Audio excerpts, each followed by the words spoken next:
اللهم صل على محمد وآل محمد.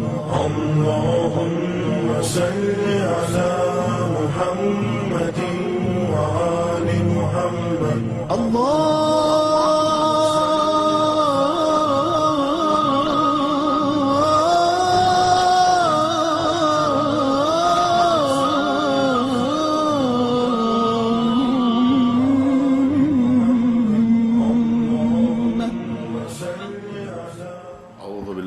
شر الشیطان اللعین الرجیم. بسم اللہ الرحمن الرحیم. الحمد للہ رب العالمین. الصلاة والسلام علی رسولہ الکریم وأہل بیتہ الطیبین الطاہرین الذین اذہب اللہ عنہم الرجس وطہرہم تطہیرا. اللہم صل علی محمد وعلی محمد واصحابہ المنتجبین. اما بعد قد قال امیر المؤمنین علی علیہ السلام: من عرف نفسه عرف ربه. صلوات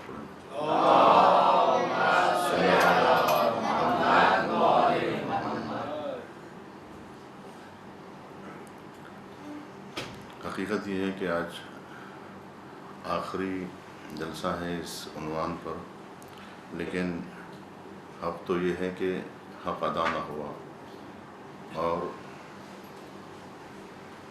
شاید ایک قدم بھی پوری طرح سے اس سلسلے میں، اس وادی میں صحیح طور پہ شاید اٹھایا نہیں گیا، لیکن بہت دور سے صحیح کوئی چیز نظر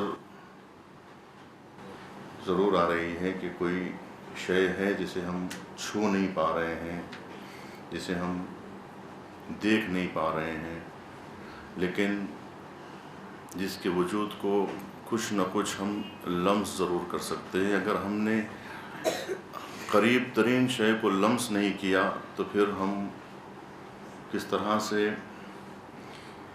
آگے کی منزلیں طے کر سکتے ہیں، جبکہ ہم خود اپنے ہی کو پہچاننے میں جب ناکام ہو جائیں گے. الفرصت تمر مر السحاب. امیر المومنین فرماتے ہیں کہ فرصتیں ایسے گزر جاتی ہیں جیسے ابر گزر جاتا ہے، تیزی کے ساتھ ابر آتا ہے اور چلا جاتا ہے. اسی طرح سے فرصت آتی اور چلی جاتی ہے. 10 دن کا وقت بہت زیادہ تھا اگر دیکھا جائے، لیکن جب گزرتے ہیں لمحے تو اتنی تیزی سے گزر جاتے ہیں کہ انسان دیکھتے ہی رہ جاتا ہے اور وقت گزر جاتا ہے. آپ دیکھیے دوسرا عشرہ بھی اب ختم ہو رہا ہے اور تیسرا عشرہ آنے کے قریب ہے. جیسے 2 عشرے گزر گئے ویسے تیسرا عشرہ بھی گزر جائے گا. جس ماہ رمضان کا انتظار پورا سال تھا اب وہ ختم ہو رہا ہے اور آخری جمعہ بھی آنے کو ہے. لہٰذا ہم جو فرصت ملتی ہے اس فرصت سے زیادہ ہمیں استفادہ کرنے کی ضرورت ہے، زیادہ سے زیادہ ہمیں وقت دینے کی ضرورت ہے. یہ وہ اہم ترین مباحث ہے. آپ کو اس کا اندازہ ہوا ہوگا کہ یہ وہ اہم ترین مسائل ہیں کہ جس پر ہم جتنا وقت دیں، جتنا سرمایہ لگائیں، جتنا ہم اس پر طاقت صرف کریں وہ کم ہے. اگر ہم پوری رات بھی بیٹھیں تو بھی کم ہے کہ ہم افطار کے بعد سے سحری تک کوشش کرتے رہیں. ان شبوں میں ہمیں تلاش کرنا ہے اپنی کھوئی ہوئی حقیقتوں کو. ہمیں اپنے آپ کو پانے کی کوشش کرنا ہے، کیونکہ ہماری ایک قیمتی شے کھو گئی ہے. جب ہماری قیمتی چیز کھو گئی ہے تو ہم دن کا انتظار نہ کریں کہ صبح آئے گی تو ڈھونڈیں گے. صبح جب آئے گی تو ہم سب کچھ کھو چکے ہوں گے، اس وقت پانے کا سوال ہی نہیں ہے.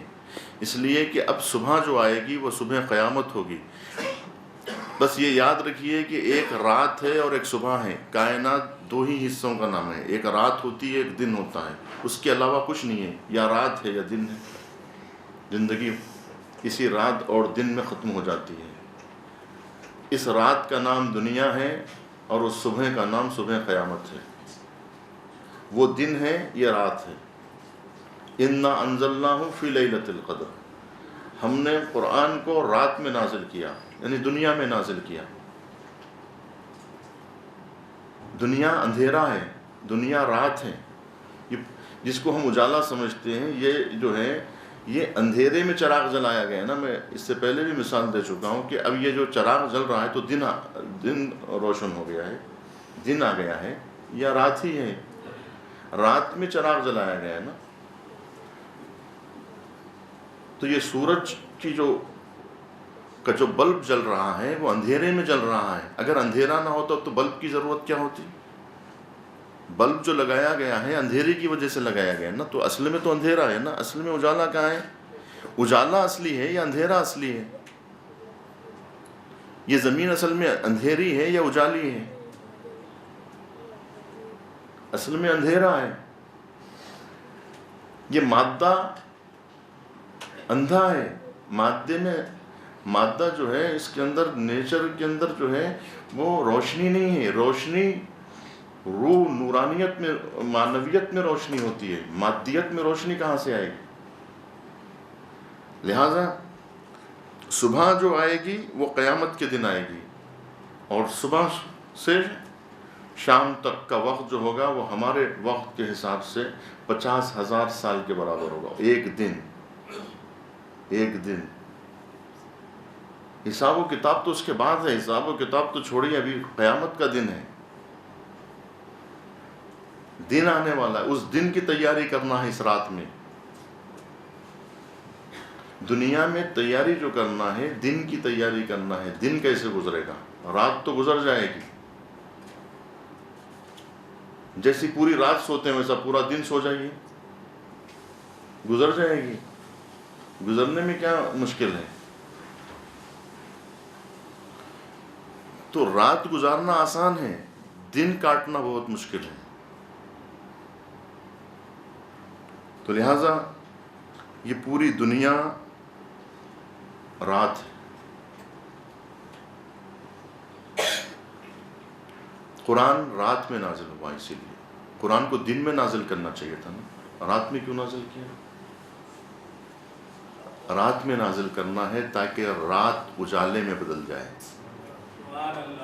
ہمارے اندھیرے چھٹ جائیں، قرآن کی روشنی سے ہمارے اندر روشنی پیدا ہو سکے قرآن کے وجود سے.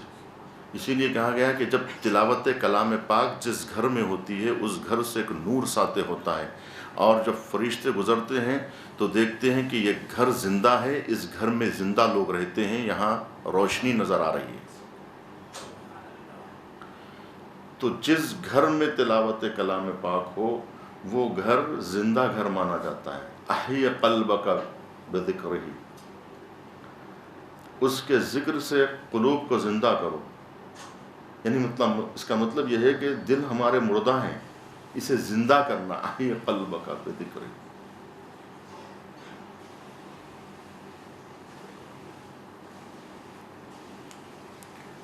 ذکر خدا سے قلوب کو زندگی ملتی ہے. قرآن مجید کہہ رہا ہے یا ایھا الذین آمنوا استجیبوا للہ وللرسول اذا دعاکم لما یحییکم. اے ایمان لانے والو، استجابت کرو، لبیک کہو جب اللہ و رسول تمہیں دعوت دیں. کس چیز کی؟ حیات کی دعوت دیں. اس کا مطلب یہ ہے کہ حیات اللہ و رسول کی استجابت میں حیات ہے، ورنہ ہم مردہ ہیں. یہ جسم جو ہے ایک صندوق ہے، ایک قبر ہے جو روح کو لیے پھر رہی ہے. ہماری روح مر چکی ہے، ہم مر چکے ہیں. تو ہمیں اس بات کا تو احساس ہونا چاہیے کہ اصل میں ہماری کیفیت کیا ہے، اس کا اندازہ ہم کو تو ہونا چاہیے.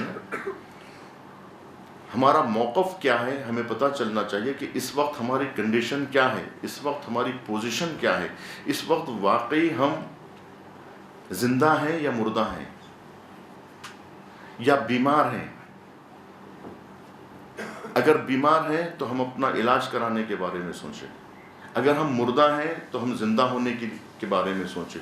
کیونکہ اس وقت ہمیں زندگی مل سکتی ہے، اس وقت ہمیں حیات مل سکتی ہے، کیونکہ حیات حیوانی تو ہمارے پاس ہے ہی پہلے سے۔ اس حیات حیوانی کا فائدہ اٹھا کر ہم انسانی حیات کو پا سکتے ہیں۔ اگر ہم نے اس حیوانی حیات کا فائدہ نہیں اٹھایا اور یہ حیوانی حیات بھی ہمارے ہاتھ سے نکل جائے گی تو پھر ہم انسانی حیات کے لیے ترستے رہ جائیں گے، ہماری انسانی حیات ختم ہو جائے گی۔ جب ہم اپنے انسان کو مار چکیں گے، ہم اپنی روح کا گلا گھونٹ چکیں گے، تو پھر وہ روح اس قابل ہی نہیں ہوگی کہ اسے زندہ کیا جا سکے، اسے ڈسٹ بن میں پھینک دیا جائے گا، اور وہ اسی ڈسٹ بن کا نام دوزخ ہے۔ ایک خار ہے، کوئی جہنم کوئی ایسی جگہ نہیں ہے، یہ ایک گٹر ہے، سمجھیے۔ کچرا کس میں ڈالا جاتا ہے؟ یہ راکھ کو کہاں پھینکا جاتا ہے؟ اس کو اٹھا کے رکھا جاتا ہے، اس کے لیے جہنم بنایا جائے گا۔ جہنم کیا ہے؟ گٹر ہے، گٹر میں پھینک دیا جائے گا۔ جو چیز ناکارہ ہو جاتی ہے اس کو کیا کیا جاتا ہے؟ جب تک لکڑی ہے جلتی رہے گی، کوئلہ بن جائے گی، راکھ بن جائے گی، اسے پھینک دیا جائے گا۔ تو حیف ہے کہ ہم حیوانی زندگی پہ اکتفا کر کے راکھ کا ڈھیر بن جائیں اور اس زندگی کو نہ پالیں جو ہمیشہ رہنے والی زندگی ہے۔ تو اس حیات کو ہمیں پانے کی ضرورت ہے۔ وہ حیات کیا ہے؟ وہ روح انسانی ہے۔ وہ روح انسانی کہاں ہے؟ اسی کو ہم تلاش کرنے کے لیے پورے وجود کے چکر کاٹ رہے تھے کہ کس حصے میں ہمیں روح ملے گی۔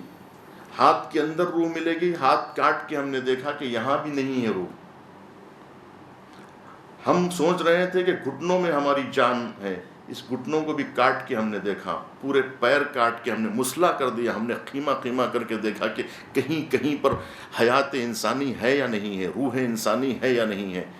پورے وجود کو ہم نے کاٹ کاٹ کے رکھ دیا، آخر میں ہم نے گلا کاٹ کے دیکھا کہ اس کے اندر بھی کوئی چیز ہے۔ سینہ دیکھا، گلا دیکھا، دل دیکھے، سب کچھ دیکھا۔ تو جو دل میں جو پمپ تھا وہ پمپ وہ کر رہا تھا جو جسم کو زندگی دیا ہوا تھا، لیکن وہ روح جس کے اندر شعور ہے، جس کے اندر آگاہی ہے، جہاں ہمارا علم ہے، جہاں ہمارا ایمان ہے، وہ روح کہاں ہے کہ جہاں ہمارے فضائل و مناقب ہیں؟ وہ سوچنے والی کیفیت کہاں چلی گئی؟ یہ تمیز کرنے والی قوت کہاں چلی گئی جس کو ہم پہلے دن سے ڈھونڈنے کی کوشش کر رہے تھے کہ وہ کہاں ہے؟ وہ اندر دیکھا ہم نے، نہیں ملا۔ اب باہر تلاش کریں کہ باہر کہاں پر ہے، تو کدھر باہر تلاش کریں؟ نہ ہمیں اندر وہ مل رہا ہے، نہ ہمیں باہر ہمیں مل رہا ہے۔ ایک مرتبہ ہم اپنے رہنما کی صورت تو دیکھ لیں، ہم اپنی عقل کی شکل تو دیکھ لیں کہ ہماری عقل ہے کہاں پر۔ یہی تو وہ ہماری اہم طاقت ہے، یہ عقل ہماری وہ اہم طاقت ہے، یہ وہ ہماری اہم رہنما ہے جس کے ساتھ ہمیں رہنا ہے، اس کے ساتھ ہمیں پورا سفر طے کرنا ہے، یہی ہمارا ساتھ دینے والی ہے۔ لیکن ہم اسی کے دشمن بن گئے، ہم عقل کے دشمن بن گئے، ہم نے عقل کو استعمال ہی نہیں کیا، اس لیے کہ ہم نے عقل کو سمجھا ہی نہیں۔ عقل کی جبکہ مختصر سی تعریف یہی تھی کہ ما عبد بہ الرحمن واقتصب بہ الجنان، جو عبادت رحمان سے شروع ہو کے جنت کے اقتصاب پہ جا کے ہمیں اس منزل تک لے جاتی ہے۔ وہ جنت کا مطلب جنت کی بھی مدارج ہے، یہ جنت افعالی نہیں، جنت اسمائی نہیں، میووں کی جنت نہیں، اسماء و افعال کی جنت نہیں، جنت ذات ربوبیت کہ وادخلی فی جنتی، وہ والی جنت کہ جہاں جانے کا ہماری روح کو اشتیاق ہے، جہاں جانے کے لیے ہماری روح آئی ہے، وہاں پرواز کرنے کے لیے۔ وہ اصل میں وہ آئی وہاں سے ہے، طائر لاہوتی، وہ طائر لاہوتی ہے، وہ یہاں کا پرندہ نہیں ہے، وہ طائر لاہوتی ہے، وہ یہاں کی مخلوق نہیں ہے، وہ زمین سے پیدا نہیں ہوئی ہے۔ یہ جان جو آئی ہے، وہ یہ جو حیوانی حیات یہیں سے نکل کے آئی ہے، یہیں سے آئی ہے۔ روح نباتی روح حیوانی ہے نا، یہ تو ہم سفر طے کر چکے ہیں. ہمیں اس گوہر کی تلاش کرنا ہے کہ جہاں یہ ہماری نیتیں جہاں جا کر مجسم ہو جاتی ہیں، جہاں ہماری نیتیں اور ہمارے اعمال، ہمارا تقوی، کہ جہاں جا کر وہ جہاں محفوظ رہتا ہے، جو اس کی غذا ہے، جو روح کی غذا ہے، روح کی تقویت.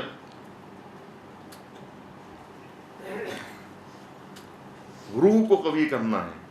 روح کو قوی کرنے کے لیے، کیونکہ روح جب عالم بالا پر ہے، جس طرح سے نور جب عالم بالا پر ہوتا ہے تو صرف اور صرف نور ہے، لیکن جب مادے سے ٹکراتا ہے تو سایہ پیدا ہوتا ہے، اندھیرا پیدا ہوتا ہے. سایہ سے نور جب سایہ سے ٹکراتا ہے، روشنی جب مادے سے ٹکراتی ہے، پہاڑوں سے ٹکراتی ہے، تو سایہ پڑتا ہے. سایہ کیا ہے؟ اندھیرا ہے. یہ نور، یہ روح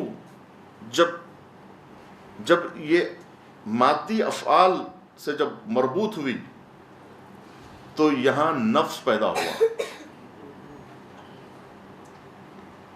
ورنہ روح کی جو اپنی اصلی مقام ہے، وہ مقام عقل ہے، وہ مقام شعور ہے.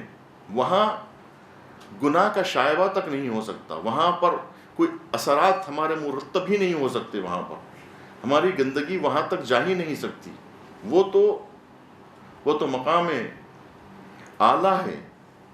لیکن یہ نفس ہے نا، اسے ہمیں پاک کرنا ہے، جو اس سے پہلے بھی اشارے ہم نے کیے تھے، لیکن ہم اس کو پا نہیں رہے تھے. آج ہم کم سے کم کہہ سکتے ہیں کہ قدم ہمارا آگے بڑھا. ہم دور سے ایک شے ضرور دیکھ رہے ہیں کہ جس کو، مگر وہ ہے کیا، اس کا ابھی اقرار مادی دنیا نے نہیں کیا. ہم جس روح کی بات کر رہے ہیں، اس روح کو ماننے کے لیے ابھی ہمارے جو ہے شیطانی جو مفکرین ہیں، جو شیطانی لوگ ہیں، ابھی وہ ماننے کے لیے تیار نہیں ہیں. اس کے تجرد کو ماننے کے لیے تیار نہیں ہیں.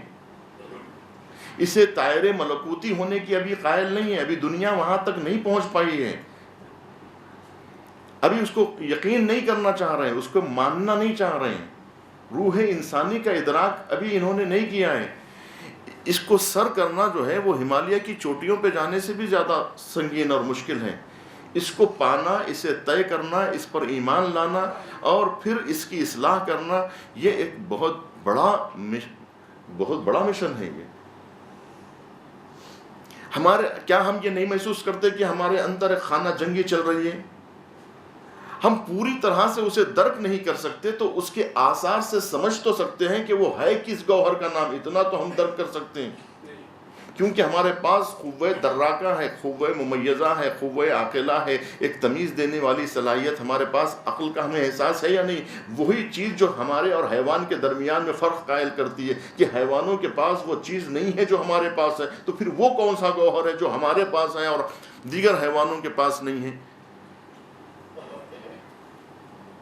جو چیز نہ نبات کے پاس ہے، نہ حیوان کے پاس ہے، نہ جو ہے کائنات میں کہیں پر بھی وہ امتیازی صلاحیت نہیں ہے. جو امتیازی صلاحیت اللہ نے ہمیں ودیعت کی ہے، ایسی صلاحیت اللہ نے اپنی مخلوقات میں سے کسی کو بھی عطا نہیں کی ہے.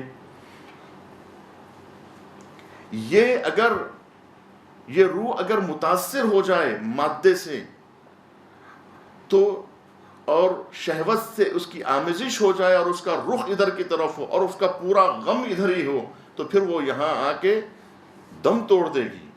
اس کی یہ جگہ نہیں ہے. اس کی یہ جگہ نہیں ہے. اسے ہمیں اس کی غذا دینا پڑے گا. جس طرح ہم اپنی غذا کے لیے پریشان رہتے ہیں، ویسے ہی اس کی غذا کے لیے پریشان رہیں. اس کی بالدگی اور تازگی کے لیے ہمیشہ سوچتے رہیں کہ وہ کیسے زندہ رہے گی، اس کو کیسے جو ہے رزق ملتا رہے گا، وہ کیسے جو ہے قوی ہوگی. اگر وہ قوی ہو جائے تو پھر ہمارے جسم پر مسلط ہو جائے گی. اگر ہمارا یہ جسم اس کے کنٹرول میں چلا جائے تو پھر ہمارا پورا وجود الہی ہو جائے گا. لیکن اگر ہم اس کے کنٹرول میں نہ جائیں بلکہ ہم نفس کے ہاتھوں اسیر ہو جائیں، اس سے آگے بڑھنے کی کوشش نہ کریں، تو اب نفس کو پاکیزہ رکھنا ہے. جیسے کہ نفس پاکیزہ تھا ویسے ہی اسے اگر پاکیزہ رکھنا ہے تو اسے ان آلودگیوں سے بچانا ہے. تو وہ شیطان کا آلہ کار بن جائے گا، وہ شہوت کا اسیر بن جائے گا، ہوا و ہوس کا اسیر بن جائے گا. اگر یہ ہوا و ہوس کا اسیر بن جائے تو ہوتا یہ ہے کہ یہ ہوا و ہوس، یہ شیطانی طاقتیں نفس کے ذریعے سے ہمارے وجود کو کنٹرول کر لیتی ہیں، ہمارے یہ جو اعضاء و جوارے ہیں اس کے اوپر تسلط قائم کر لیتی ہیں. تو جب نفس کا کنٹرول ہمارا جسم، ہمارا وجود، ہمارے یہ اعضاء و جوارے، یہ ہمارے افعال، چاہے وہ کسی بھی صورت میں ہمارے افعال ہوں، وہ اگر اس کے کنٹرول میں چلے جائیں، شیطان کے کنٹرول میں چلے جائیں، تو شیطان ہو سکتا ہے کہ کبھی ہمیں نماز کا بھی موقع دے دے. شیطان ہو سکتا ہے ہمیں ڈھیل دے کے کبھی جو ہے نا، جیسے قیدیوں کو جو ہے نماز کی بھی اجازت دے دیتے ہیں، روزے کی بھی اجازت دے دیتے ہیں. کبھی کبھی وہ چھوٹ دے دے تو ایسا نہ سمجھنا چاہیے کہ ہم اس کے کنٹرول سے نکل گئے. میں نے کل آپ کو واقعہ سنا ہے نا، کیونکہ جوان لڑکے تھے تو وہ لوگ بھی محسوس کرتے کہ جو ہے کس طرح سے شیطان ہمیں بھٹکاتا ہے کہ مسجد میں رہنے والوں کو بھی نہیں چھوڑتا، کہ وہ سمجھ رہے ہیں عبادت کر رہے ہیں لیکن وہ کسی اور کے لیے عبادت کر رہے ہیں، کیونکہ وہ شیطان عبادت کروا رہا ہے اس کو، اور وہ یہ سمجھ رہا ہے کہ میں عبادت کر، شاید وہ بھی دھوکہ کھا جائے، کیونکہ وہ اس جنگ سے واقف نہیں ہے جو جنگ ہمارے اندر برپا ہے. یہ جنگ جو ہے وہ معمولی لوگوں کا کام نہیں ہے، یہ پست ہمت لوگوں کا کام نہیں ہے اس جنگ میں شریک ہونا. اسی لیے ہزاروں لوگ دم توڑ دیتے ہیں. یہ بلند ہمت لوگوں کا کام ہے، نفس سے جنگ کرنے کے لیے تیار ہونا. یعنی کیا ہوتا ہے، اب یہ شیطان جب اس کے اوپر مسلط ہو جاتا ہے، اس نفس کے اوپر جب شیطان مسلط ہو جاتا ہے تو پھر یہ ہمارے اعضاء و جوارے یرغمال ہو جاتے ہیں، قیدی ہو جاتے ہیں اس کے ہاتھ. تو وہ حکم دینے لگتا ہے. اب پھر ہم اس کو بہت آسانی کے ساتھ اپنے اندر محسوس کرتے ہیں کہ ہمارے اندر ایک خانہ جنگی چل رہی ہے جہاں دو طاقتیں آپس میں ٹکرا رہی ہیں. اگر ہماری روح قوی ہو، اصل میں ہم کون ہیں؟ وہ میں روح کا نام ہے جو نہ اس بدن کے اندر ہے نہ اس بدن کے باہر ہے. وہ میں ہے. وہ میں اگر عقل کی مدد لے کر اس نفس کے اوپر چڑھائی کرے، جنود العقل کے ذریعے سے، عقل کے لشکر کو لے کر، عقل کی مدد حاصل کر کے کہ بھئی میں یہاں گرفتار ہو چکا ہوں، تم میری مدد کے لیے آؤ. جب عقل کی مدد لیں گے تو عقل کی مدد کے ذریعے سے ہم اس جنگ میں داخل ہو کر یہ جو شیاطین نے ہمارے نفس کو اسیر کر لیا ہے، ہم اس کو چھڑانے کی کوشش کریں گے. تب جو ہے یہاں ہمارے اندر خانہ جنگی جو ہے، ایک طرف ایک سورس یہ کہہ رہا ہے، ایک طاقت یہ کہہ رہی ہے کہ یہ کرنا چاہیے، یہ طاقت کہہ رہی نہیں، یہ نہیں کرنا چاہیے. ہمارے اندر ہوتا ہے یا نہیں ہوتا ہے؟ ہم انفاق کرنا چاہتے ہیں لیکن ہمارا شیطان کہتا ہے نہیں کرنا چاہیے. ہماری عقل کہتی ہے کہ عبادت کرنا چاہیے، ہمارا نفس کہتا ہے نہیں کرنا چاہیے. ہوتا ہے یا نہیں ہوتا ہے؟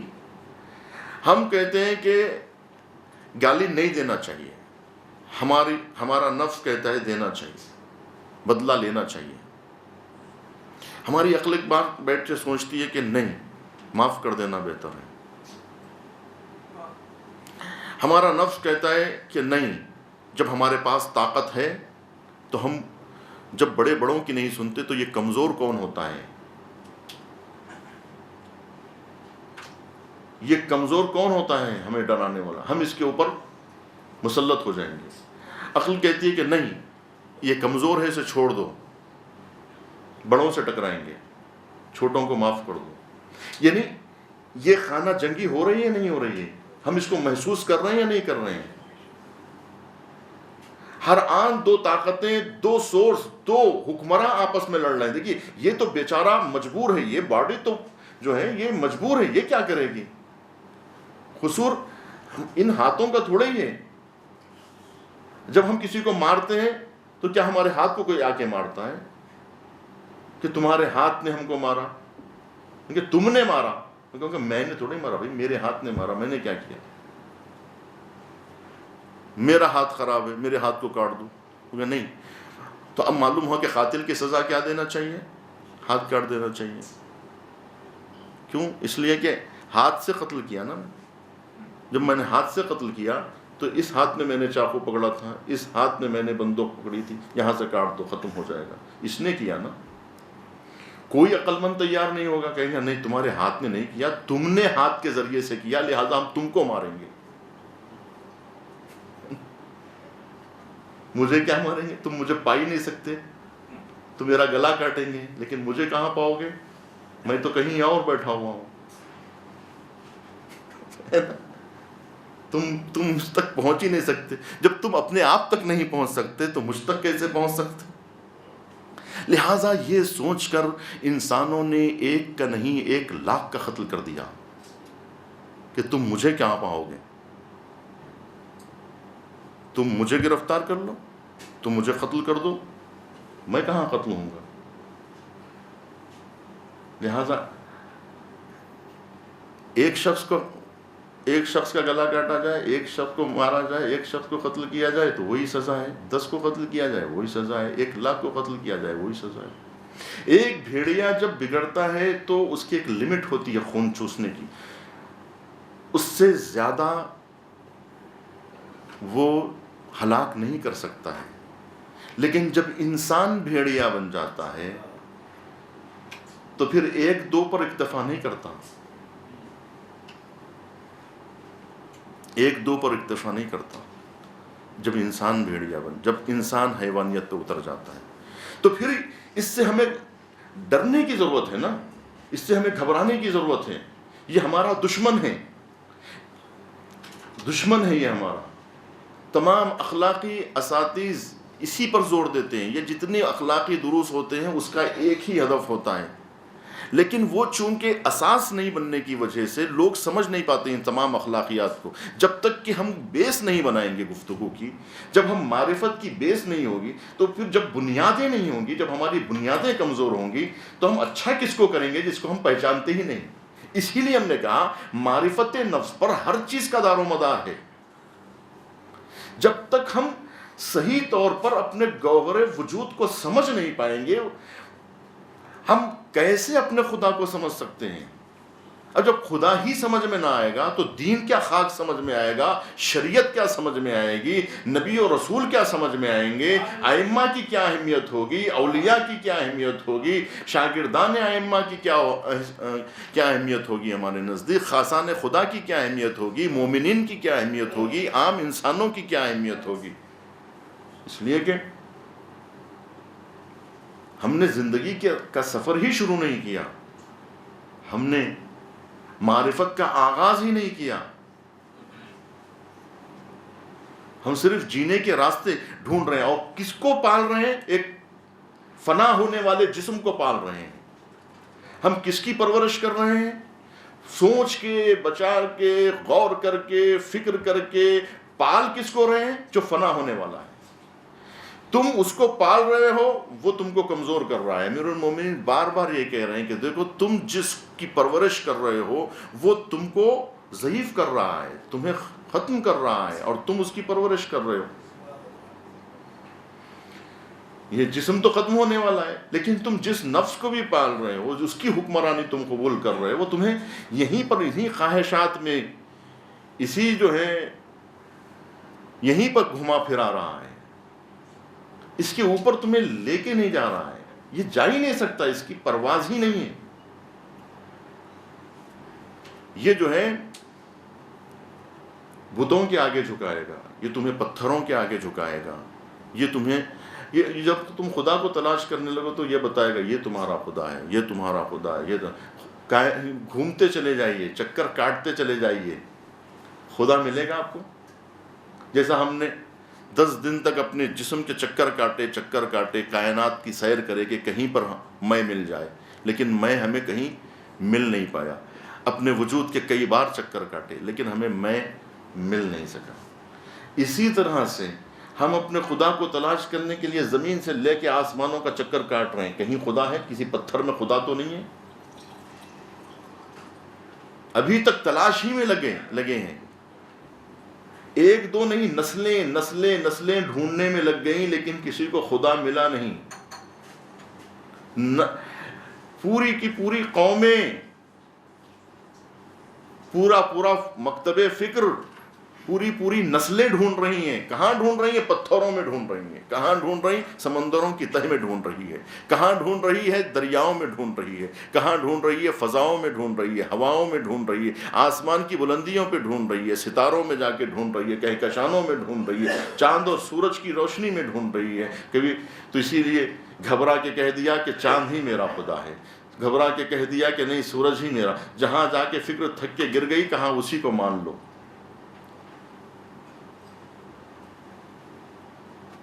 اور بہت سمجھدار نکلے تو انسانوں کو خدا مان لیا، فرعون کو خدا مان لیا، نمرود کو خدا مان لیا، شداد کو خدا مان لیا۔ دیکھیے فکر تشیع، مکتب تشیع کی جو خصوصیت ہے نا وہ یہی ہے، کسی بھی مکتب میں آپ کو سب ملیں گے، خدا نہیں ملے گا۔ دنیا کا واحد مکتب یہ ہے، یہ پورے چیلنج کے ساتھ میں عرض کر رہا ہوں، بغیر کوئی تعصب کے، کہ اس وجہ سے آپ مجھے نہ سنیں کہ میں ایک شیعہ ہونے کی حیثیت سے یہ بات کر رہا ہوں، بلکہ یہ پورے یقین کے ساتھ، پورے دلائل کے ساتھ، پورے اسناد کے ساتھ ہم یہ بات کہہ رہے ہیں کہ کوئی دنیا کا مکتب فکر ایسا نہیں ہے کہ جس میں خدا ملے۔ ہر جگہ خدا کہیں جسم میں ملے گا، تو کہیں پر جو ہے کسی شکلوں میں ملے گا، کہیں بندر کے روپ میں ملے گا، تو کہیں جانور کے روپ میں ملے گا، کہیں حیوان کے روپ میں، کہیں جو ہے انسان کی صورت میں، کبھی فرعون کی صورت میں، کبھی نمرود کی صورت میں زیادہ ملے گا، تو پتھر کی شکل میں زیادہ ملے گا، تو چاند و سورج کی شکل۔ حقیقت میں جو ذات ربوبیت ہے اس کو کسی نے بھی تلاش نہیں کیا ہے اور کسی کو ملا نہیں ہے۔ تو اسی لیے ہم کہتے ہیں کہ ہمارے پاس جو ہمارا امتیاز ہے، یہ جو ہم کہتے ہیں کہ ہم تمام مکاتب فکر میں اعلیٰ مقام پر ہیں، جو ہمیں امتیاز حاصل ہے، حتیٰ مسلمانوں کے درمیان میں ہم کو امتیاز حاصل ہے، اس کی وجہ یہی ہے کہ جیسا امتیاز اصحاب نبی میں بعد رسول اگر 1.25 لاکھ صحابہ کے درمیان اگر امتیاز امیر المومنین کو جیسے حاصل ہے، اسی طرح ان کے مکتب فکر کو تمام مسلمانوں پر فوقیت حاصل ہے۔ جس طرح علی کو اصحاب رسول پر فوقیت حاصل ہے، اسی طرح سے تمام مسلمان مکاتب فکر پر ہمیں امتیاز حاصل ہے، اس لیے کہ ہم امیر المومنین کے ماننے والے ہیں۔ ہمیں اس بات پہ فخر ہے کہ ہم حسن مجتبیٰ کے ماننے والے ہیں، ہمیں اس بات پہ فخر ہے کہ ہم امام حسین علیہ السلام کے ماننے والے ہیں، ہمیں اس بات پہ فخر ہے کہ ہم امام زین العابدین، امام محمد باقر، امام جعفر صادق، امام موسیٰ کاظم، امام علی الرضا، امام محمد تقی، امام علی النقی، امام حسن عسکری، اور ہم ایک زندہ امام کے ماننے والے ہمیں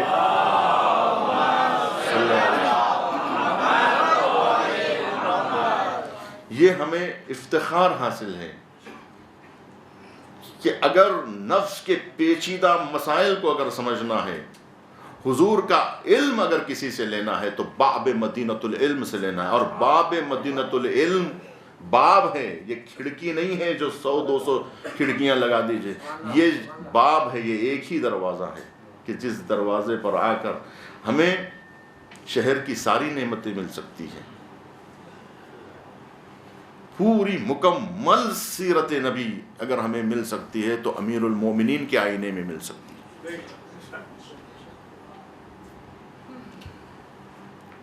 اگر خدا مل سکتا ہے تو ہمیں امیر المومنین ہی کے بتائے ہوئے نقوش اور ان کی رہنمائی کے نتیجے میں مل سکتا ہے، جو رہنمائے عقل ہے، رہنمائے فکر ہے، رہنمائے شعور ہے۔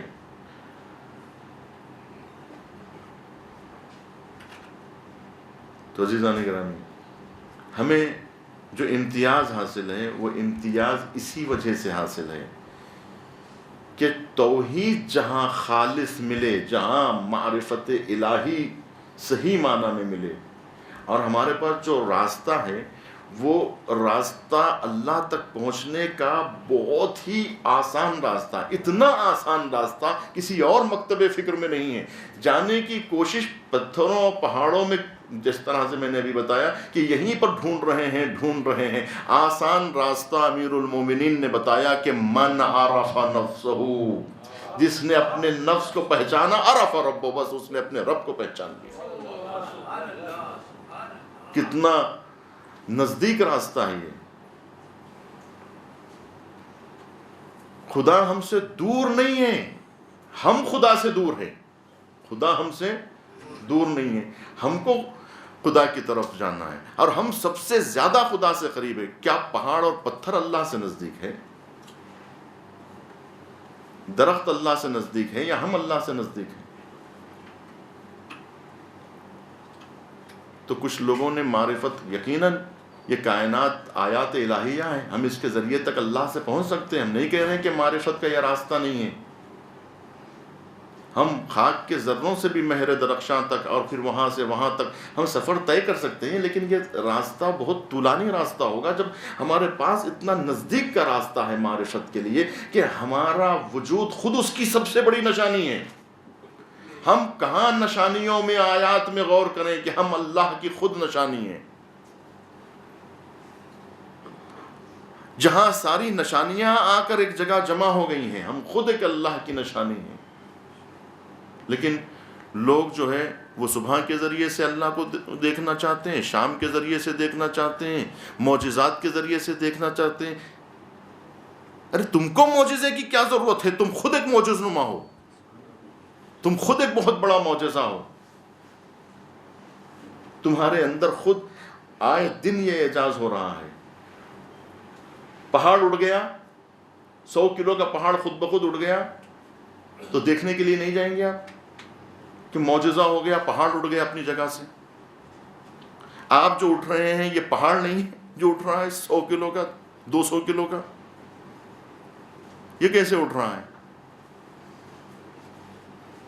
کہیں جانے کی ضرورت نہیں ہے معجزے دیکھنے کے لیے، یہیں بیٹھے بیٹھے معجزے دیکھتے جائیے۔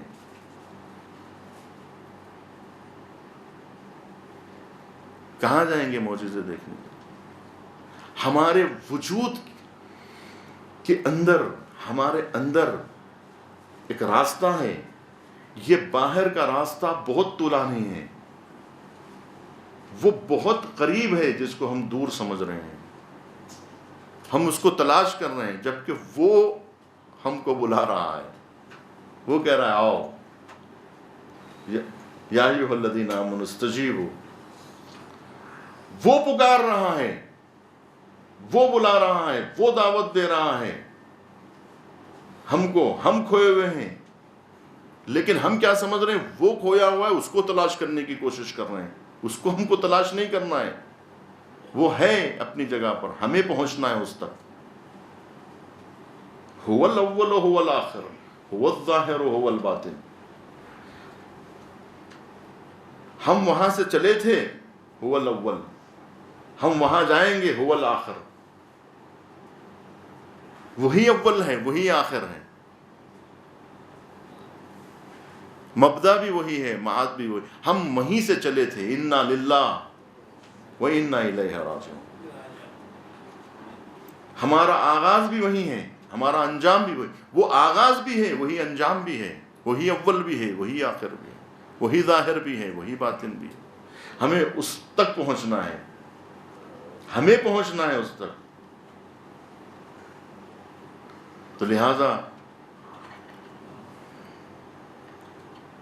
یہ اس چھوٹے سے وقفے میں ہم اس حقیقت تک پہنچنے کی لا حاصل کوشش کر رہے ہیں، جس کا ہمیں پہلے سے علم تھا کہ ہم کوئی منزل تک پہنچ نہیں پائیں گے۔ کیوں؟ اس لیے کہ یہ سفر ناتمام ہے، یہ معرفت شناسی کا سفر مکمل ہونے والا نہیں ہے۔ ہم ہم کو یہ معرفت جو ہے علم کے ذریعے سے نہیں حاصل ہونا ہے، ہمیں اس وجود کو درک کرنے کے لیے علم حضوری کے ذریعے سے پہنچنا ہے، علم حصولی کے باہر سے استدلال کے ذریعے سے، تحقیق کے ذریعے سے نہیں، ہمیں اپنے وجود میں تلاش. مثال کے طور پہ بھوک کا احساس کتاب میں پڑھ کے نہیں معلوم ہوتا کہ مجھے بھوک لگی ہے، یہ علم حضوری ہے، ہمارے اندر احساس ہے اس بھوک کا.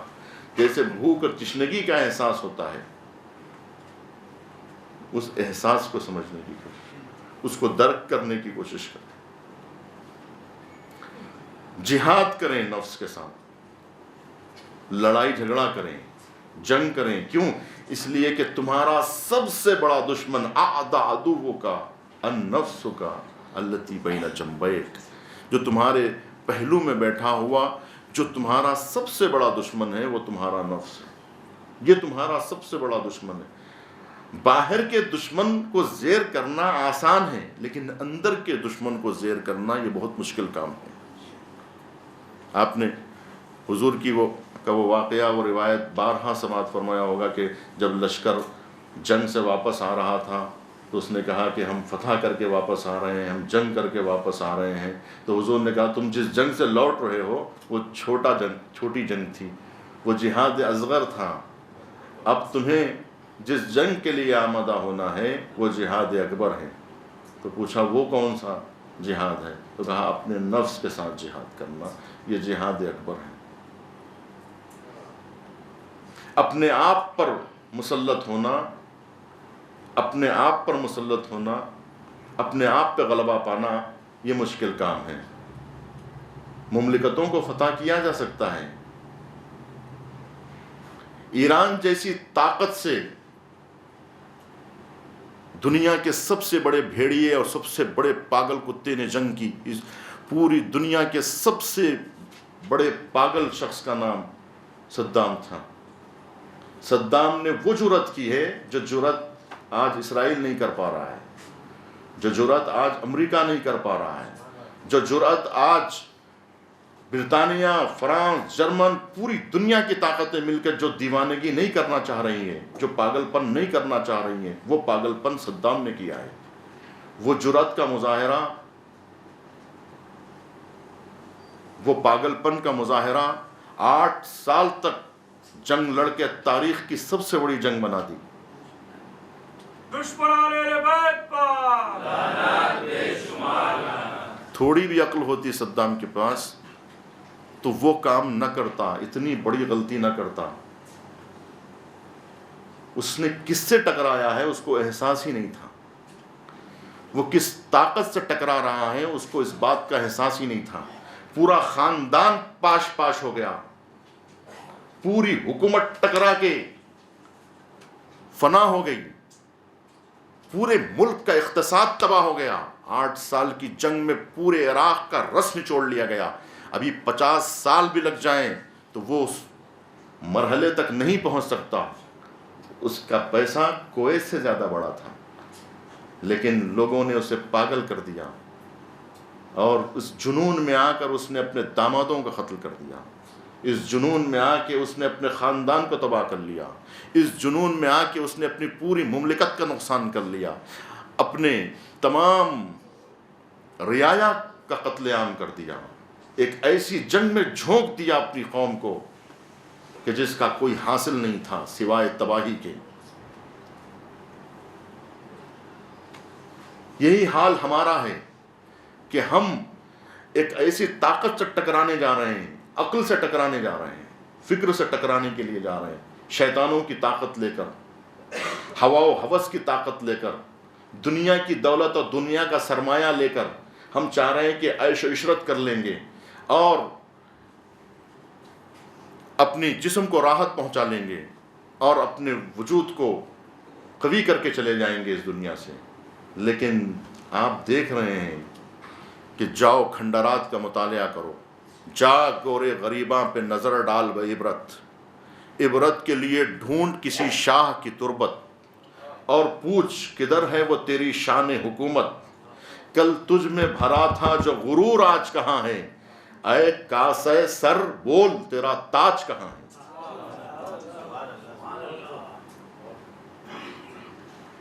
دنیا جسے کہتے ہیں کثافت کا ہے انبار، خنزیر کی ہڈی سے بھی کچھ بڑھ کے ہے مردار، ناپاک ہے، بد اصل ہے، کم ظرف ہے، بدکار، مردار شکم اس کا تو پشت اس کی ہے بیمار، مبروس کے داغوں سے عفونت میں سوا ہے، ذلت کا یہ لقمہ ہے، سگوں کی یہ غذا ہے۔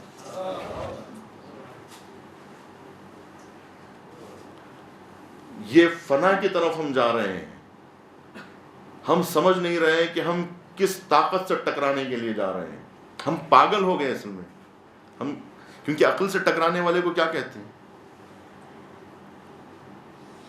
پاگل کہتے ہیں۔ آج یہ امریکی حکمراں کیا کر رہے ہیں؟ یہ اپنی عقل سے جنگ لڑ رہے ہیں کہ اسرائیل کس سے جنگ لڑنا چاہ رہا ہے، تسلط پانا چاہ رہا ہے۔ دیکھیے تسلط یہ جو ہے اس ڈھانچے کے اوپر، اس مردار کے اوپر تسلط پانے کی کوشش کر رہا ہے کہ ہمارے اختیار میں رہے، یہ پوری دنیا کی دولت ہمارے اختیار میں رہے۔ یہ طاقت کا ٹکراؤ ہے۔ لیکن اب اسلام سامنے آ گیا ہے۔ اسلام جب غلبے میں آئے گا، عقل جب غلبے میں آئے گی، تب انسانیت کو راحت ملے گی، تب انسانیت کو سکون ملے گا، تب انہیں زندگی ملے گی، تب یہ اپنے ملک والوں کا بھلا کر سکیں گے۔ آج آپ دیکھیے صدام نے اپنے ملک کے ساتھ کیا کیا، اور امام خمینی نے اپنے ملک کے ساتھ کیا کیا۔ اپنے ملک کو کس طرح سے بچایا، اپنے ملک کو بچانے کے لیے، اپنی قوم کو بچانے کے لیے اپنے جوان بیٹے کی قربانی دے دی ہے نا۔ مصطفیٰ خمینی اس راہ میں شہید ہو گئے۔ اب بچے احمد خمینی تھے۔ بنی صدر نے لاکھ کہا کہ انہیں احمد خمینی کو وزیر اعظم بنا دیا جائے۔ جس زمانے میں وزیر اعظم کا عہدہ تھا، آپ کو شاید یاد ہوگا کہ رجائی صدر جمہوریہ تھے اور باہنر جو ہیں وہ پرائم منسٹر تھے۔ ایک زمانے میں آیت اللہ خامنئی کے زمانے میں یہ موسوی جو ہے، جو اس وقت قید میں ہے، موسوی جو ہیں اس زمانے میں وزیر اعظم تھے ہے نا، اس اندرا گاندھی کے زمانے میں، اور اندرا گاندھی سے میٹنگ بھی ہوئی تھی موسوی کی۔ تو یہ موسوی جس طرح سے وزیر اعظم تھے، جیسے باہنر وزیر اعظم تھے، ویسے احمد خمینی کو بھی وزیر اعظم بنانے کی بات ہو رہی تھی۔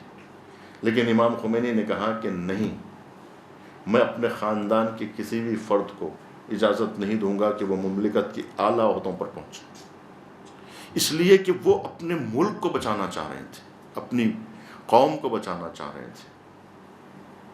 پوری عقل مندی کے ساتھ انہوں نے اس ملک کو ایک ایسے ذمہ دار ہاتھوں کے حوالے کیا کہ آج وہ ذمہ دار ہاتھ سے دنیا جو گھبرا رہی ہے، وہ اس وجہ سے کہ دنیا کہہ رہی تھی احمد خمینی کو بنا دو تو مسئلہ حل ہو جائے گا، مگر خامنئی کو مت آنے دو۔ لیکن امام خمینی کہہ رہے تھے میں یہ راستہ بنا رہا ہوں، آنے والے مراجع کے ہاتھ میں دوں گا، میں اپنی اولاد میں ملک نہیں تقسیم کروں گا، بلکہ یہ اس ملک کی باغ ڈور کو ولی فقی کے ہاتھوں میں دوں گا۔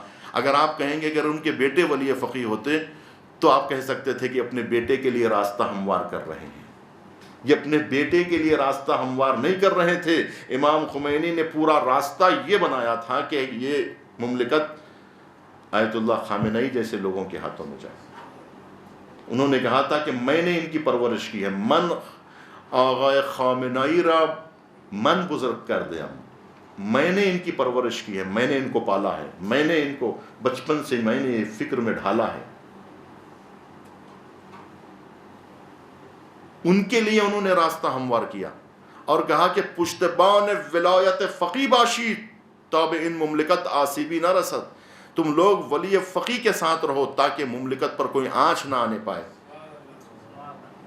پورے نتیجے آپ کے سامنے دیکھیے، ہم گفتگو وہ نہیں کر رہے ہیں، وہم کی گفتگو نہیں ہو رہی ہے، یہ خیالاتی باتیں نہیں ہیں، یہ حقیقتوں سے گفتگو ہو رہی ہے، اور لوگ حقیقتوں کا انکار کر رہے ہیں۔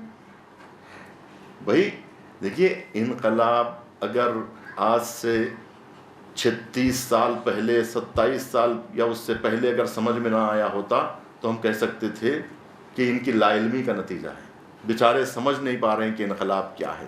آج 36 سال کے بعد اگر کوئی انقلاب سے ٹکرا رہا ہے تو سمجھو وہ بدنفسی کا نتیجہ ہے، وہ نافہمی کا نتیجہ نہیں ہے، نہ سمجھنے کا نتیجہ نہیں ہے، یہ قابل معافی نہیں ہے ایسے لوگ۔ کیوں؟ اس لیے کہ حجتیں تمام ہو چکی، رزلٹ نکل چکا، امتحان ہو چکا، ایگزام ہو چکا ہے، نتیجے سامنے آ چکے ہیں، فیل اور پاس کے نتیجے سامنے آ چکے ہیں، دو ملکوں کی کہانی روز روشن کی طرح آپ کے سامنے آ چکی ہے، پھر بھی آپ کہہ رہے ہیں کہ نہیں ہم آج بھی صدام کے ساتھ ہیں۔ اس کا مطلب یہ ہے کہ تم بے وقوف ہو یا بدنفس ہو یا تم جو ہے شیطان ہو، اس لیے کہ جو ہے شیطان ہی شیاطین کی تائید کر سکتا ہے، کیونکہ یہ نہیں سمجھ میں آ رہا ہے کہ ایک ملک کو اندھیرے میں ڈھکیل دیا گیا، کیا عاقبت ہوئی صدام جیسے لوگوں کی۔ اب جو بھی ٹکرائے گا اس کا حشر صدام کے جیسا ہوگا، اس کا جو بھی اس انقلاب سے ٹکرائے گا، کیونکہ یہ انقلاب ایرانیوں کا انقلاب نہیں ہے، ہم بار بار یہ کہہ رہے ہیں، اس کا تعلق اسلام سے ہے۔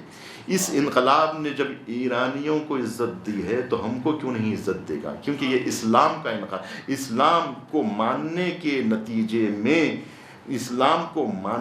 نتیجے میں آج جب ایرانیوں کو عزت ملی ہے تو کیوں نہ ہم اس انقلاب اسلامی کو تسلیم کر لیں، اس نظام اور اس سسٹم کو قبول کر لیں جو سب سے بہترین، جو الہی نظام ہے۔ دیکھیں ہم کہتے ہیں ہم کیوں خامنہ ای صاحب کی بات سنیں؟ خامنہ ای صاحب کی بات، ان کی بات اگر ہے تو مت سنیے، ان کی بات خدا کی بات ہے اور وہ خود بھی اپنی اس خدا کی بات کے پابند ہے۔ ایسا نہیں ہے کہ ہمارا مرجع اور ہمارا عالم خود اپنی دینی تعلیمات جو وہ دوسروں کو دیتا ہے اس کا وہ پابند نہیں ہوتا، اس کے اوپر وہ حکم نہیں چلتا، وہ صرف حکم دینے والا ہوتا ہے، اس کے اوپر حکم نہیں چلتا ہے۔ اس کے اوپر حکم چلتا ہے، نہ یہ کہ وہ صرف حکم دینے والا ہوتا ہے، وہ خود پابند ہوتا ہے ہماری طرح وہ بھی پابند ہوتا ہے، یا آپ بولیں ہمارے سے زیادہ اس کو پابند ہونا چاہیے، یہی کہہ سکتے ہیں آپ۔ تو اس کا مطلب یہ ہے عزیزان گرامی کہ یہ جو جنگ ہے، اس جنگ کو سمجھنے کی، جو اس پر غالب آ گیا، وہ ہر جنگ میں یہ باہر کے دشمن کو، امام خمینی نے باہر کے دشمن یعنی شاہ کے ساتھ بہت آسانی سے شاہ کو بھگا دیا، بہت آسانی کے، ایسا کوئی تصور بھی نہیں کر سکتے تھے۔ آج بھی دنیا پریشان ہے کہ آخر یہ ہوا کیسے، پوری دنیا سیاست حیران اور سرگرداں ہیں کہ یہ لوگ کہاں مر گئے تھے جب انقلاب آ رہا تھا۔ یہ لوگ یہ سوچ رہے ہیں کہ ہماری سال ہاں سال کی موساد کیا کر رہی تھی، ہمارا سال کا جو ہے CIA کیا کام کر رہا تھا، سب فیل ہو گئے، سب کو موت آ گئی اور سب غفلت کے شکار ہو گئے۔ سال ہاں سال سے جو کام کر رہے تھے ان کے ہاتھ سے طوطے اڑ گئے، ایک نئی چیز ہو گئی، کیسے ان کی آنکھوں کے ساتھ، وہ اسی لیے تو کہہ رہے ہیں کہ یہ ہوا کیسے، یہ غلطی ہوئی کیسے۔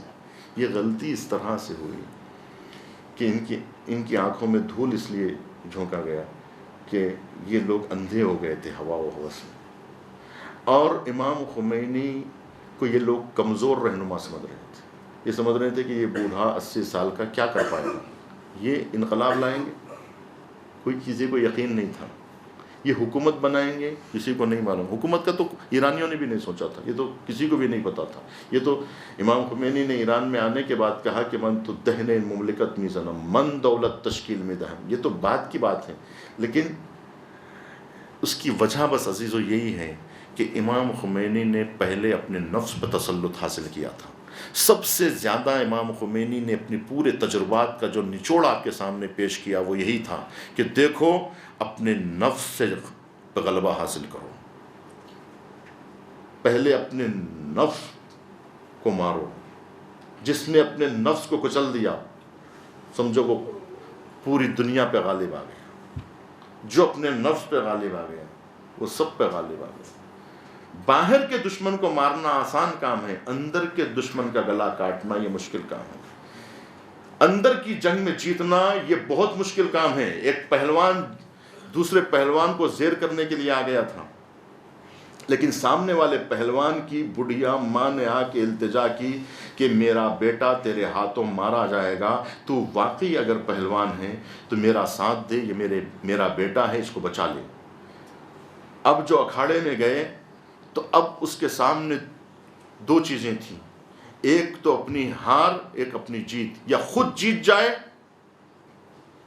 اور دشمن کو زیر کر دے، یا پھر وہ بڑھیا کی بات سن کر ہار جائے اور نفس پہ تسلط پا لے۔ کیا کرے؟ یہ جو جنگ ہے، دو جنگیں تھیں، ایک جسم کے تسلط کی جنگ تھی، ایک اندرونی جنگ چل رہی تھی کہ میں ہار جاؤں بڑھیا کی خوشی کے لیے، یا جیت جاؤں اور بڑھیا کو ناراض کر دوں۔ کیا کروں؟ وہ جو بڑھیا کی بات سن کے غلبہ پانے کے بعد اس کو رہا کر دیا اور خود ہار گیا، کیوں؟ تو اب وہ جہاد بن نفس میں وہ کامیاب ہونا چاہ رہا تھا۔ تو امام خمینی اس جنگ سے بہت پہلے واقف تھے، ورنہ اگر وہ جنگ یہ نہیں لڑے ہوتے، آپ کو پوری کہانی میں بس 2 جملوں میں ختم کر دوں اور آپ درک کر رہے ہوں گے یہاں تک کہ آخر یہ سب کچھ امام خمینی کے ذریعے سے کیوں ہوا۔ اس کی اصلی وجہ یہی ہے، اگر وہ اس جنگ میں ناکام ہوئے ہوتے یا اس جنگ کا انہیں احساس نہ ہوتا تو اگر وہ اسیر ہوس ہو جاتے، نعوذ باللہ، آپ دیکھیں گے کہ یہ جنگ الگ ہے۔ آپ کے معلومات، آپ کی صلاحیتیں، آپ کا ڈاکٹر ہونا، آپ کا عالم ہونا، آپ کا سب کچھ یہ الگ چیز ہے۔ یہ جنگ کو آپ خود محسوس کر سکتے ہیں، کوئی اور محسوس نہیں کر سکتا۔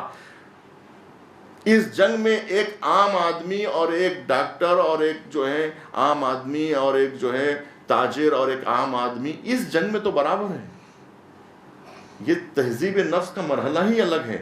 وہ آپ کی معلومات، وہ آپ کی صلاحیتیں، وہ آپ کے پاس رہے گی۔ کتنی صلاحیتیں والے ہیں جو ہوا و ہوس کے اسیر بن گئے، جو اقتدار کے ہوس میں آ گئے، اپنی اولاد کی محبت، اقتدار کی محبت، جاہ و حشم کی محبت میں گرفتار ہو کے۔ ضروری نہیں ہے کہ ایک عالم مہذب بھی ہو، یعنی تہذیب نفس کے اوپر غلبہ بھی پایا ہو سکتا ہے کہ یہ کوئی ایسی بات نہیں ہے۔ یہ تو ہمارے مکتب کا امتیاز ہے کہ ہمارے مراجع نے وہ غلطیاں نہیں کی ہیں جو دوسرے مکاتب فکر کے سادوں اور پنڈتوں اور نہ معلوم بڑے بڑے مولویوں نے جو غلطیاں لوگوں سے سرزد ہوتی ہے، اس کے مقابلے میں ہم کہہ سکتے ہیں کہ ہمارے مکتب فکر میں ان غلطیوں کا امکان بہت کم۔ آپ پوری دنیا کے مکاتب فکر کو اٹھائیے نا، دنیا میں جتنے سادوں، جتنے پنڈت، جتنے علماء ہیں، ان سب کو لائیے اور ہم بھی لے کے آتے ہیں، ہماری تاریخ سامنے رکھتے ہیں 1400 برس کی، اور ہم بتاتے ہیں کہ یہ جو ہے یہ شیخ صدوق سے لے کر سید رضی اور سید مرتضیٰ سے لے کر ہمارے مراجع کی تاریخ میں کوئی ایک فرد تو بتا دو کہ جس نے جو ہوا و ہوس کا شکار ہوا، جبکہ سب انسان تھے۔ یہ تو ہمارا امتیاز ہے۔ اس کے باوجود بھی ہم کہتے ہیں کہ انسان ہونے کی حیثیت سے ہمارے مرجع سے بھی غلطی ہو سکتی ہے، اگرچہ کہ نہیں ہوئی ابھی تک تاریخ میں، جس پر بھی ہم نے اتفاق کیا الحمدللہ ایسے ہمیں رسوائی کا سامنا نہیں کرنا پڑا جس طرح سے دوسرے مذاہب کے لوگوں کو کرنا پڑ رہا ہے۔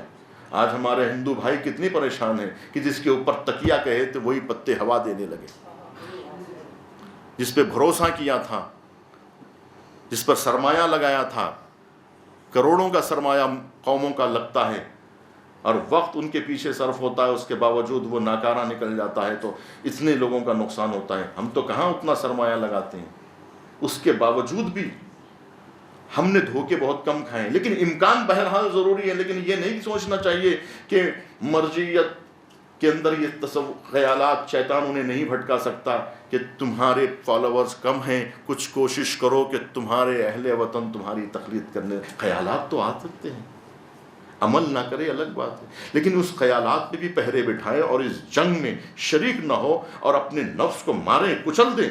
کتنے ایسے مراجع تھے جب کسی بڑے مرجع کا انتقال ہوا تو جب ان کے ذہن میں یہ گمان آیا کہ اب تو میرے علاوہ کوئی نہیں، بس اتنا خیال کا پیدا ہونا تھا کہ انہوں نے دروازے بند کر لیے گھر کے۔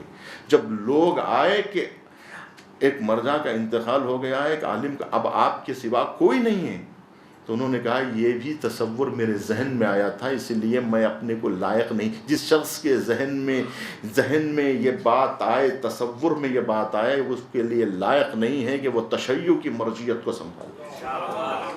ہمارے مراجع کتنے پاک و صاف تھے، آپ کو اندازہ نہیں ہے کہ انہوں نے کتنی جہاد بالنفس کیا۔ صرف علم حاصل کرنا آسان بات ہے عزیزان گرامی، آپ کو اندازہ ہو رہا ہوگا کہ علم حاصل کرنا اور بات ہے، اپنے نفس پر تسلط پانا یہ بہت مشکل کام ہے، کہ جہاں ہر ایک کا دل چاہتا ہے کہ بڑی جگہ پہ بیٹھے، ہر ایک کا دل چاہتا ہے کہ اقتدار حاصل کرے، ہر ایک کا دل چاہتا ہے کہ غلبہ حاصل کرے، ہر ایک کا دل چاہتا ہے کہ اقتدار حاصل کرے، لیکن اس ہوا و ہوس کی اسیر نہ بننا، اپنی نفسانی خواہشات کو کچل دینا، یہ آسان کام نہیں ہے۔ امام خمینی نے 28 برس کی عمر میں اس جوانی میں انہوں نے پرواز در ملکوت نام کی دعائے سحر کی شرح کی تھی۔ یہ سب چیزیں ان کے لیے تو ان کی توفیقات میں اضافے کا سبب بنی۔ وہ ہمیشہ یہی کہتے تھے، ہر اخلاقی درس میں انہوں نے یہی کہا کہ دیکھو اپنے نفس سے آگاہ رہو، نفس تمہارا بدترین دشمن ہے۔ دنیا اخلاق میں دیکھیے، اگر امام خمینی کا یہ انقلاب کامیاب نہ بھی ہوتا تب بھی عظمت خمینی میں کمی واقع نہ ہوتی، خمینی ہی ہوتے، چاہے ہم انہیں نہ پہچاننے ہوتے، لیکن انہوں نے جو جہاد نفس کیا ہے اس کے بارے میں ہم جو ہے اس کو سراہتے نہیں ہیں۔ صرف یہ جو ظاہری دشمن پہ جو انہوں نے تسلط حاصل کیا اسی کو دنیا سراہتی ہے، وہ آسان کام ہے۔ شاہ کو بھگانا امام خمینی کے لیے آسان کام تھا، لیکن اپنے ہی نفس پر قابو پانا بہت مشکل کام تھا۔ لیکن پہلے امام خمینی نے اپنے نفس پر قابو پایا، اس کے بعد ایران کو قابو میں لیا۔ اسی لیے امام خمینی نہیں بہکے، ورنہ جس جگہ پر امام خمینی تھے اس جگہ پر دنیا کا کوئی بھی شخص آتا، چاہے وہ کتنا ہی بڑا عالم، دنیا کا کتنا ہی بڑا مجتہد، دنیا کا کتنا ہی بڑا فلاسفر، دنیا کا کتنا ہی بڑا عارف، دنیا کا کتنا ہی، بلکہ اس مقام پر فرشتے بھی آ جائیں تو بہکنے کا امکان تھا۔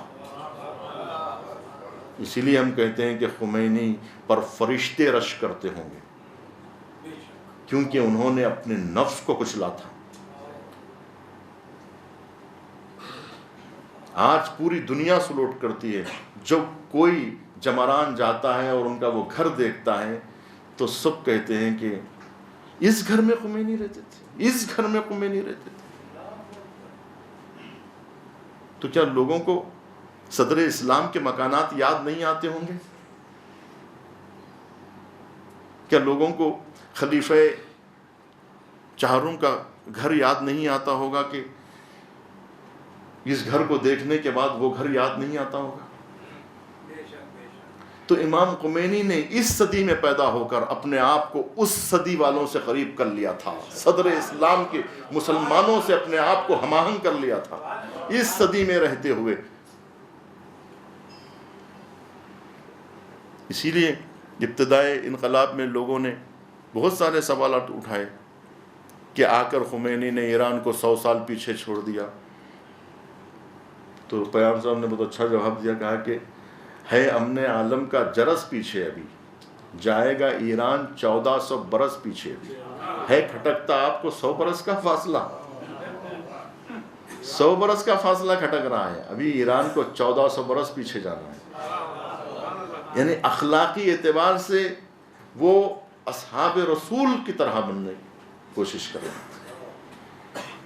وہ اپنے آپ کو ابو ذر زماں بنانا چاہ رہے تھے، سلمان زماں بنانا چاہ رہے تھے۔ کیوں؟ اس لیے کہ جو ابو ذر بنے گا وہی امام زمانہ کا بھی صحابی بنے گا۔ جو حضور کا صحابی نہ بن سکتا ہو وہ کیسے امام زمانہ کا صحابی بنے گا؟ تو عزیزان گرامی، گفتگو کو تمام کروں کہ ہم جتنی بھی اس سلسلے میں گفتگو کریں وہ کم ہوگی، اس لیے کہ یہ راستہ بہت سنگین راستہ ہے، اس راستے پر سنبھل کے چلنا ہے، اس راستے کے پیچ و خم کو سمجھتے ہوئے آگے بڑھنا ہے۔ اور یہ راستہ بہت خطرناک ہے، خوبصورت ہے. اگر اس پہ کامیابی اگر ہم نے حاصل کر لی تو ہم لاکھ دنیا نہ فتح کریں، اگر اپنے آپ کو اگر ہم نے فتح کر لیا تو یہ جان لیجئے کہ ہم نے کائنات پر تسلط پیدا کرنے سے زیادہ بڑا کام کیا ہے. اس لیے کہ ہماری یہی وجہ ہے کہ جو ہمیں انعام ملے گا نا، تو یہ پورے کرۂ ارض سے بڑھ کے انعام ملے گا. اگر ہم اس میں کامیاب ہو جائیں نا، ہم اس دنیا کو چھوڑ دیں، اس نظام شمسی کو چھوڑ دیں، تو ایک ایک مومن کی جو جنت ہوگی نا، یہ پورے کرۂ ارض نہیں بلکہ پورے نظام شمسی سے بھی بڑی ہوگی. اور ابھی تو گفتگو شروع ہی نہیں ہوئی. عزیزان گرامی، جب ہم نفس کو پہچانیں گے تو معلوم ہوگا کہ اس کی قدرت کیا ہے، اس کے اعجاز نمائی کی صلاحیت کیا ہے، یہ کیا کر سکتی ہے دنیا میں، اور اس کی قوت کتنی زیادہ ہے، اس کی طاقت کتنی زیادہ ہے. اور میں آخری بات کہہ دوں، تھوڑا سا میں آپ کا آج وقت لوں، کہ جو لوگ بیچارے، جو لوگ بڑے افسوس کے ساتھ کہنا پڑتا ہے کہ ہم ہیرے جواہرات پر مر مٹے جا رہے ہیں، جبکہ یہ ہمارے پیروں میں کھندلے جا رہے ہیں، روندے جا رہے ہیں. اللہ نے انہیں ہمارے پیروں میں جسے روندنے کے لیے خلق کیا تھا، ہم اسے سر کا تاج بنا رہے ہیں. آج لوگ پتہ نہیں کیسے کیسے جادو اور نہ معلوم کتنے غلط راستے استعمال کر رہا ہے تسلط حاصل کرنے کے لیے، غلبہ حاصل کرنے کے لیے، ایک دوسرے پہ فوقیت جتانے کے لیے، اپنے کاروبار کے لیے. وہ کتنے راستے ڈھونڈ رہا ہے، کتنی دعاؤں میں بھی اخلاص نہیں ہے، تعویذوں میں بھی اخلاص نہیں ہے کہ ہمیں مل جائے کسی کو نہ ملے. اپنے یہ نفس کو قوی کرنے کے لیے دعائیں پڑھی جا رہی ہیں. وہ دعائیں یہ سب دیکھیے، یہ سب اس لیے ہو رہا ہے کہ ہم اپنے آپ کو نہیں جانتے، ہم اپنے آپ کو نہیں پہچانتے. اگر واقعی ہم اپنے آپ کو پہچاننے لگیں گے تو ہمیں کسی تعویذ کی ضرورت نہیں پڑے گی، ہم خود تعویذ بن جائیں گے. یہ بات میں مذاق نہیں کر رہا ہوں. انسان کوئی ناڑا، کوئی کڑا، کوئی کانوں کی بالیاں ہمیں بچا نہیں سکتی. جب آفت، ایسا نہیں کہ تعویذ کھول کے گھر میں رکھ دے تو اب آپ کا کوئی محافظ نہیں ہے. آپ نے ناڑا اتار کے گھر میں رکھ دیا، کڑا بھول کے آ گئے، تعویذ بھول کے آ گئے. جتنے مولانا نے تعویذ اور جو ہے جوشن کبیر کے جتنے دھاگے تھے وہ گھر میں بھول گئے. اب آپ کا کوئی محافظ نہیں ہے. اب آپ پلین میں بیٹھ گئے، اب ختم ہو جانے والے ہیں. آپ کیوں؟ یہ سمجھ رہا ہے کہ یہ ہمیں بچائیں گے. آپ خود تعویذ بن جائیں، آپ خود اپنا پورا وجود آپ کا تعویذ بن جائے، پھر آپ کے سہارے لوگوں کو نجات ملے گی. آپ کو سہارا ڈھونڈنے کی ضرورت نہیں پڑے گی. اگر اس پہ یقین نہ ہو تو میں آپ کو ایک واقعہ سناؤں. ائمہ کی زندگی میں معروف کرخی کا نام تو آپ نے سنا، عرفا سب جانتے ہیں معروف کرخی کو. لوگ معروف کرخی کے نام سے نظر و نیاز کرتے ہیں، ہے نا. تو جب ایک شخص آیا، ایک ملاح آیا جو کشتی کا سوار، اس نے امام معصوم کی بارگاہ میں پہنچا تو امام موجود نہیں تھے. معروف کرخی نے پوچھا کیا کام ہے؟ کہا کہ میں ملاح ہوں، میرا سفر سمندروں میں ہوتا ہے، اور آپ جانتے ہیں کہ کشتی بھنور میں پھنس جاتی ہے اور موجوں میں گر جاتی ہے تو پھر کوئی نجات دینے والا نہیں ہوتا، دل دھڑکنے لگتا ہے، مضطرب ہو جاتا ہے. تو کوئی ایسا تعویذ میں امام سے مانگنا چاہتا تھا کہ جس کے ذریعے سے سمندر کی موجیں تھم جائیں اور میرا یہ اضطراب دور ہو جائے، میری یہ پریشانی دور ہو جائے، میری کشتی بھنور سے نکل جائے. معروف کرخی نے کہا کہ میرے سر کی قسم دے دو، موجیں رک جائیں گی. کوئی تعویذ کی ضرورت نہیں ہے، ہو سکتا تعویذ پانی میں بہہ جائے، موجیں آئیں اور سب کچھ اڑا لے جائیں. کوئی تختی، کوئی چیز، کوئی آویزہ نہیں. کہاں کشتی میں لگانے کے لوگ لگاتے نا گھروں میں، دکانوں میں، تو کشتی میں لگا لو، یہ نہیں. کہا کہ میرے سر کی قسم دے دو، سمندر کی موجیں رک جائیں گی. تو کہا یہ کیسے ممکن ہے کہ آپ کے سر کی قسم دے دوں تو سمندر کی موجیں رک جائیں گی؟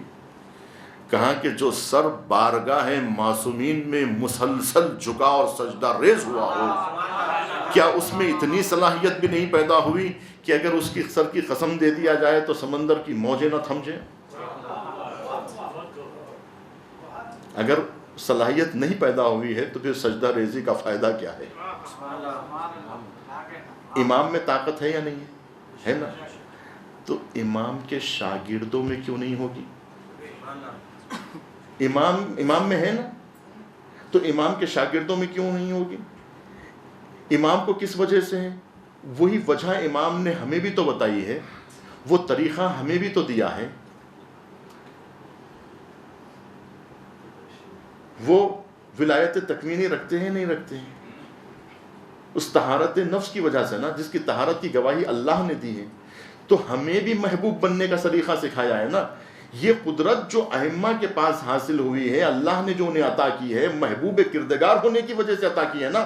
تو جتنے وہ محبوب ہیں اتنی ان کے پاس طاقت ہے، ہم جتنے محبوب بنیں گے اتنی طاقت ہمارے پاس بھی ہوگی۔ اگر وہ کائنات پر تسلط رکھتے ہیں، اگر وہ ہواؤں چاند کے 2 ٹکڑے کر سکتے ہیں، وہ سورج کو پلٹا سکتے ہیں، تو ہم زمین کا پتھر تو، ہم اپنے گھر کا پتھر تو ہٹا سکتے ہیں، اپنے راہ کا پتھر تو ہٹا سکتے ہیں۔ ہم میں اتنی تو طاقت آ سکتی ہے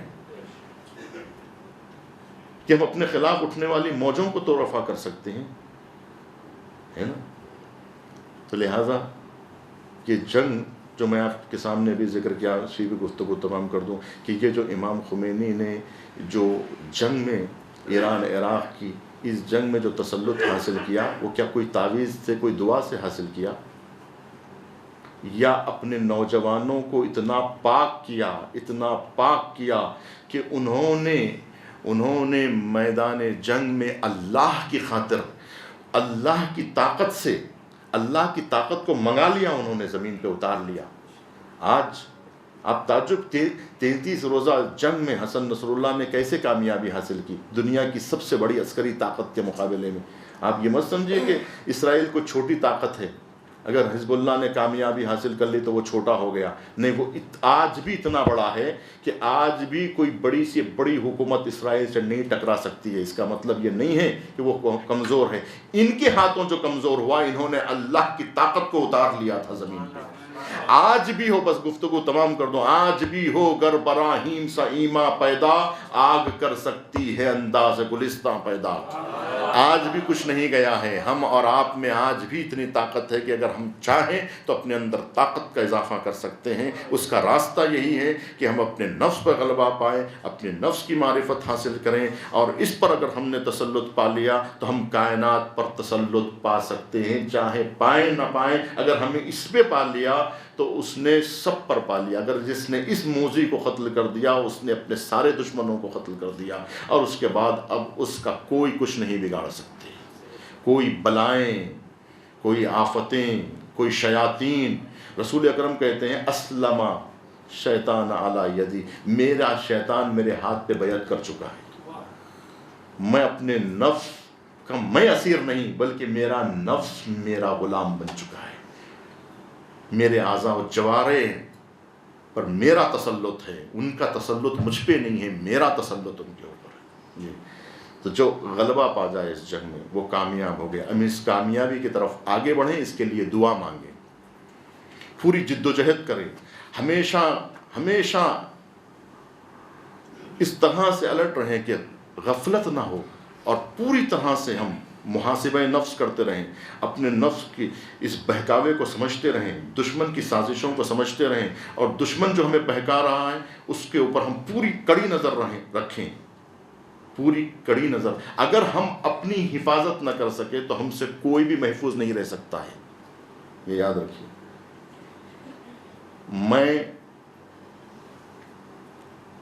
میں خود اپنا مخالف، میرا بھروسہ کیا، میں خود اپنا مخالف، میرا بھروسہ کیا، میں شاید کہ تیرا بھی کچھ دیا چاہوں۔ تو لہٰذا ہمیں چاہیے کہ ہم اپنے آپ کو پاک کریں۔ جتنا پاک کریں گے اتنا ہمیں قرآن سمجھ میں آئے گی، اتنا دین سمجھ میں آئے گا، اتنا خدا سمجھ میں آئے گا۔ اگر ہم نے پاک نہیں کیا، قرآن سامنے رہے گا لیکن ہمارے نفس پر اس کا کوئی اثر نہیں پڑھ سکے گا۔ تو ہم دعا کریں پروردگار ہماری خطاؤں کو معاف فرما، ہمارے گناہوں کو معاف فرما، ہماری لغزشوں کو معاف فرما۔ پروردگارہ ان ایام میں جو ایام امیر المومنین کے ایام ہیں، وہ ایام میں ہم اس مولا سے مدد حاصل کریں، اس مشکل کشا سے مدد حاصل کریں۔ وہی مشکل کشا ہماری مشکل کو آسان کر سکتے ہیں، ان سے ہم دریافت کریں، ان سے ہم پوچھیں، ان کی بارگاہ میں ہم اپنے آپ کو سر تسلیم ہمارا خم کریں، ان کی بارگاہ میں ان سے پوچھیں جنہوں نے اپنے نفس پہ غلبہ پایا ہے، ان سے پوچھیں کہ جنہوں نے دنیا کو 3 طلاقیں دی، ہم ان سے پوچھیں جنہیں دنیا بہکا نہ سکی، جنہیں اقتدار نہ بہکا سکا، جنہیں جاؤ حشم متاثر نہ کر سکے، اس علی کی بارگاہ میں جائیں۔ انہوں نے اپنے جسم کی قربانی دی، اپنی جان کی قربانی دی،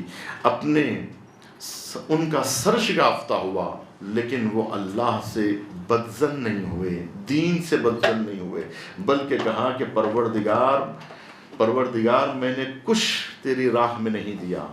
یہ جذبے تھے امیر المومنین کے، یہی جذبے کربلا کے میدان میں کام آئے کہ امام حسین کہہ رہے تھے پروردگار انت الجواد وانا البخیل، تو جواد و کریم ہے، میں بخیل ہوں کہ میرے پاس کچھ نہیں تیری راہ میں دے سکوں۔ اکبر تیرے حوالے، اصغر تیرے حوالے، اکبر تیرے حوالے، سب تیرے حوالے کر کے آخر میں خود اپنے آپ کو حوالے کر کے کہا پروردگار یہ تیری راہ میں چھوٹی قربانی ہے، میرے پاس کچھ نہیں جو تیری راہ میں دے سکوں، یہ ایک جسم ناتواں یہ بھی تیرے حوالے، یہ گلا تیرے حوالے، یہ سینہ تیرے حوالے، یہ ہاتھ تیرے حوالے، یہ پورا وجود تیرے حوالے۔ اگر تو چاہے تو پروردگار میں اپنے بہن کی چادر بھی دے سکتا ہوں، تو اگر مانگے تو میں اپنا گھر و بار بھی لٹا سکتا ہوں، تو اگر کہے تو میں اپنا سب، اس لیے کہ تیری راہ میں جو کچھ قربان ہوا، جو کچھ ہم نے تیری راہ میں دیا، وہ تیری عزت کے مقابلے میں کچھ نہیں ہے کہ جسے تو مل جائے اس نے کیا کھویا اور اس نے کیا پا لیا جس نے تجھے کھو دیا۔ یہ کہہ کہ امام حسین نے اپنا سب کچھ لٹا دیا، تو ہم اس حسین کا واسطہ دے کر دعا کریں کہ پروردگار ہم میں کربلا کا جذبہ عطا فرما، پروردگارہ تیری ذات کی معرفت ہمیں نصیب ہو اور تیری اطاعت کہ ہم لائق بن سکیں۔ تو ہمیں اپنی بارگاہ میں قبول کر لے، ہمارے اعمال کو قبول فرما، ہماری دعاؤں کو قبول فرما۔ ماہ رمضان ہر سال کی طرح نہ ہو، بلکہ اس سال کا ماہ رمضان ہمارے لیے خیر و برکت کا موجب ہو، ہمارے لیے آخرت کا جو ہے سودا اور آخرت ہمیں حاصل ہو جائے۔ پروردگارہ ہمارے گناہان صغیرہ و کبیرہ کو معاف فرما، ہمارے اموات کی بخشش فرما، ہمارے اموات کی خطاؤں اور لغزشوں کو درگزر فرما۔ پروردگارہ منجی عالم بشریت کے ظہور میں تعجیل فرما، ہمیں ان کے اعوان و انصار میں شمار فرما۔